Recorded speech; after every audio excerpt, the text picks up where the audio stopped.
right, good day everyone. My name is Kemsola Tobiadebayo, your host on this program, Beautiful and Godly Series, showing off the beauty of God in the lives of His daughters every Sunday at 9 p.m. All right, I encourage us to like, to share, and then click on the subscription button. Okay, we are still on our Little Foxes series. We talked about anger last week. All right, I believe that we've started working towards this, if that is for us. Okay, so today we want to talk about three things together, because one leads to another, one leads to another. Okay, so what am I talking about? I'm talking about unforgiveness, envy, and bitterness. Okay, unforgiveness are mediums. Unforgiveness is a medium. Envy is a medium. Bitterness are mediums through which the devil leads us further into more evil. Okay, when you harbor unforgiveness in your heart for a long period of time, when you are envious for a long period of time, you discover that these things serve as gateways for even other evil things to come in. Okay, when you are unforgiving, you'll be bitter. When you are envious, you'll be jealous. Okay, and this further leads to evil things. Okay, before we go further, let's look at Cain. Cain in the Bible was envious of Abel, and what did that lead him to? He murdered his brother. Korah, Dathan, and Abiram were envious of Moses in the Bible. What happened? They destroyed themselves.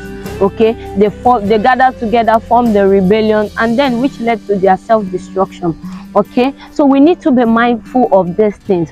Unforgiveness, bitterness, and envy are little foxes, and if you allow them to breed in your heart, they will open up your soul into more evil things that I'm sure you didn't sign up for. Okay, so when we look at envy comes, you see, most times I tell people, when you are envious of somebody, if you look at it, is either that person is achieving something or is being awarded with something that it looks like you can also do that thing. That thing that person is achieving, you feel like, why can't it be me? You see, I used to say it, if you really desire that thing that person has, you move closer to that person. Move closer to that person. How did you achieve this? How did you get this? I also want this. And see, with time, you begin to look like what you look at. Okay, now, because what you ate will never come to you. If you detest something, that thing can never be yours. There's something that you've come to love, something that you've come to accept. Even if you don't have that thing at that particular time, it's only a matter of time. When you begin to love and walk with that thing, it will begin to come to you. Okay, now unforgiveness builds strong walls of pain deep into our lives. You see, and the bad thing about unforgiveness is that unforgiveness does not affect the one that has hurt you. Unforgiveness has nothing to do with the one that has caused you that pain.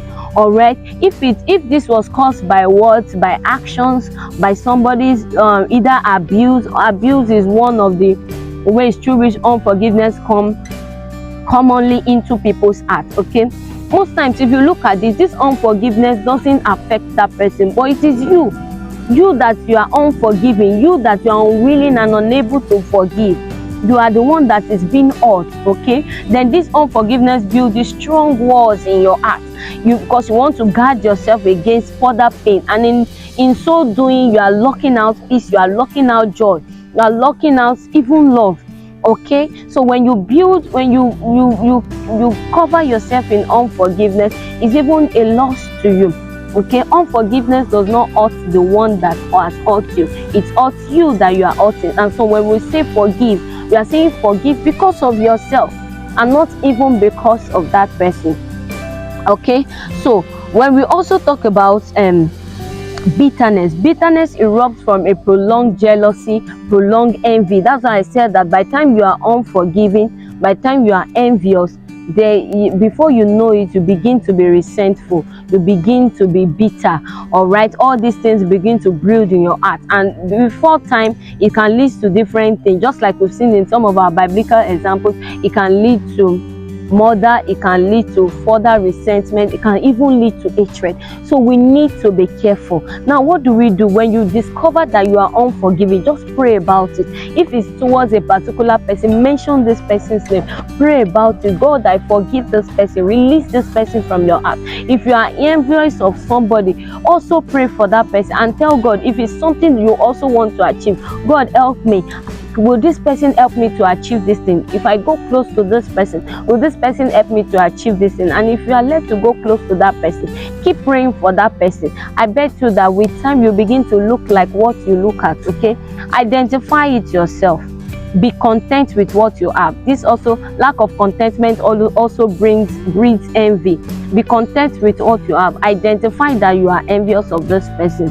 Okay, be vocal about it. Like I said, accountability is very important. You can speak to somebody about it. Okay, pray about it. Read Bible verses like some of these above. Read Bible verses and meditate on envy, and trust God that as God renews your mind and your heart, it begins to let go of you and you are free. Believe you me, when you are free from unforgiveness and envy, there's this freedom and lightness that come into your heart. And I pray that even as we do this, that God will help us. All right, I love you. God loves you. Have a nice time. I look forward to seeing you next week. Bye.